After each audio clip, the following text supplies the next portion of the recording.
अस्सलाम वालेकुम। उम्मीद करता हूँ आप लोग खैर आफियत से होंगे और सेहतमंद ज़िंदगी गुजार रहे होंगे, क्योंकि हम नौजवानों के कारोबार को फ़रोग़ देते हैं और उनमें इनकरेज पैदा करते हैं। तो आज मैं आपको एक ऐसे नौजवान के एक ऐसे कारोबार का इंट्रोडक्शन करवाने लगा हूँ जिसमें आपकी प्रोडक्ट आपके पास रहती है और आपका कैपिटल आता रहता है। कोई भी इस दुनिया में ऐसा कारोबार नहीं है कि जिसमें आपकी प्रोडक्ट आपके पास रहे और कैपिटल आता रहे। तो एक ऐसे नौजवान जिन्होंने एक जानवर से शुरू किया और आज माशाअल्लाह उनके पास 100 से ज़्यादा जानवर हैं। तो किस तरह उन्होंने शुरू किया, कितना उनका ख़र्चा आता है और कितना वो मुनाफा डेली का कमा रहे हैं, तो ये सब आपको इस वीडियो में मिलेगा। बाय द वे, अगर आप मुझे नहीं जानते तो मेरा नाम है राशिद और आप देख रहे हैं बिज़नेस एक्सपर्ट यूट्यूब चैनल। हमारे साथ जो आज के जवान हैं जो ये कारोबार कर रहे हैं वो हमारे साथ हैं, तो इनसे पूछते हैं सारी डिटेल। अस्सलाम वालेकुम। वालेकुम अस्सलाम। क्या नाम है सर आपका? मेरा नाम गुलाम जाफ़र है। तो कब से ये काम शुरू कर रहे हैं आप? मैं ये काम सन 2002 से शुरू कर रहा हूँ। माशाल्लाह। तो कैसे आप में कैसे ये आया कि ये कारोबार करना चाहिए? मेरे वालिद साहब ने मुझे कहा था कि आप ये काम शुरू करें और मैंने ये काम शुरू किया। माशाल्लाह। तो आपका एरिया कौन सा है जहाँ पे? मेरा ज़िला झंग है, तहसील भी झंग है, मौज़ा कदीमी है। माशाल्लाह। आपने कितने जानवरों से ये काम शुरू किया था? एक जानवर से शुरू किया था। तो थोड़ी तफसील बताएं कि किस तरह। तफसील इसमें यह है कि मुझे पहले एक मुर्गी लेकर दी थी वालिद साहब ने, और उस मुर्गी ने अंडे दिए, फिर बच्चा जना।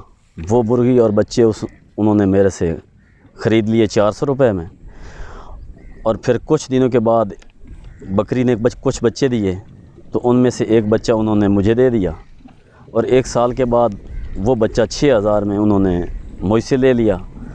और फिर कुछ दिन के बाद, तकरीबन 2-3 दिनों के बाद, उन्होंने मुझे एक गाय लेने का मशवरा दिया। मैंने कहा चलो ठीक है, तो हमने 6000 में एक गाय ख़रीदी। तो आपने एक गाय से ये शुरू किया, और आज अल्हम्दुलिल्लाह मेरे पास 110 के करीब जानवर हैं। आपका ये जो डेयरी फार्म है ये कितने एरिए पे है? ये तकरीबन 6 कनाल जगह पे है। 6 कनाल पे? जी, 6 कनाल पे। तो सारी ज़मीन जो इनके लिए घास और ये सारा होता है आपके पास खुद का है? नहीं, मैं बैर से सैलेज इनको डालता हूँ, और बैर से भी लाता हूँ, और अपने पास भी है। 100 आपके पास जानवर हैं माशाल्लाह। तो इसके लिए कितना आपको एरिया ज़रूरत है, कितना ज़मीन आपको ज़रूरत है? तकरीबन 25 से 30 एकड़ रकबा मेरे पास हो तो उसको मैं काश्त करूँ तो ये मेरे लिए ठीक है। आप जानवरों को क्या खिलाते हैं? मैं सैलेज खिलाता हूँ और सब्ज़ चारा खिलाता हूँ। तो ये एक जो गाय है, एक गाय कितना दूध देती है?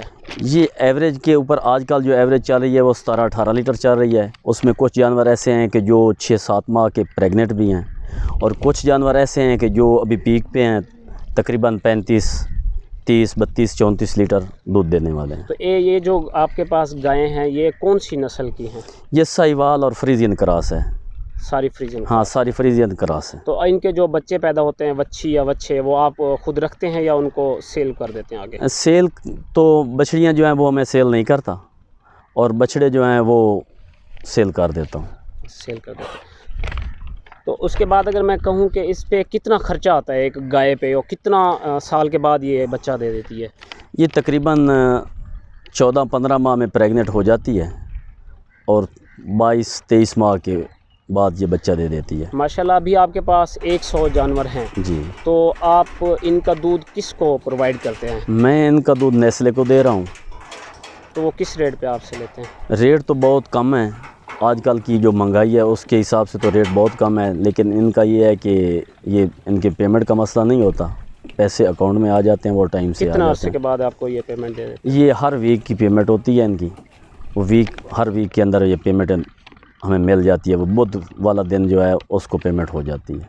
तो सीमन्स का इसका क्या तरीक़ाकार है? सीमन जो सेमिनेशन है वो मैं ख़ुद करता हूँ, और सीमन जो है वो मैं बाहर किसी भी अच्छी कंपनी से ले लेता हूँ, इम्पोर्टेड सीमन लेता हूँ, और वही रख लेते हैं। बीमारी वगैरह अगर अल्लाह ना करे लग जाए तो उसके लिए आप क्या? उसके लिए वैक्सीनेशन का सिलसिला चलता रहता है। जैसे भी मौसमी बीमारियां आएँ उनके हिसाब से वैक्सीनेशन होती रहती है। तो जो मौसम की चेंजेस हैं, गर्मी सर्दी, तो इससे कैसे इनको इन जानवरों को सर्दी का कोई प्रॉब्लम नहीं है। गर्मी को बचाने के लिए मैंने उधर इनका बनाया हुआ है स्विमिंग पूल, उसके अंदर चले जाते हैं।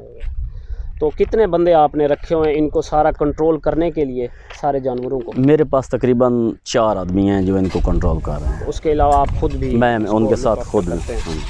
अगर मैं ये कारोबार करना चाहूँ तो कितने पैसों से मैं शुरू कर सकता हूँ? अगर आपके पास 40 लाख है तो 30 लाख 40 लाख से कम हो, 10 लाख से, तो फिर जानवर आपको कम खरीदने पड़ेंगे। 2.5 से 3 लाख का एक जानवर ख़रीदें। ठीक है। और सबसे पहले उनके खुराक का बंदोबस्त करें, उसके बाद जानवर ख़रीदें। अभी जो आपके पास एक गाय है उसकी कितना प्राइस होगी?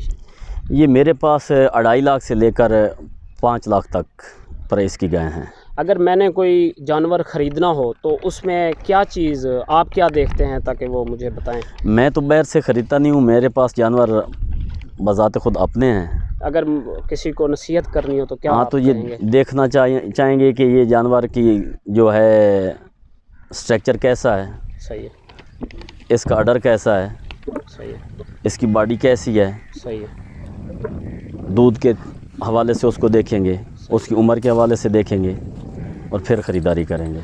अगर मैं आपसे पूछूं कि आपका जो ख़र्चा है 100 जानवरों पे, वो माहाना कितना होगा? माहाना ख़र्चा 100 जानवरों के ऊपर तकरीबन 6 लाख आ रहा है। 6 लाख आ रहा है। तो आपकी अगर इनकम की बात करें? इनकम की बात करें तो मैं 12 लाख मेरे पास आ रहा है। माशाल्लाह। तो उसके बाद मैं आपसे ये पूछूं कि आपको इस कारोबार को शुरू करने से पहले जो मुश्किलात आई हैं या अभी भी आ रही हैं तो वो कौन सी होंगी?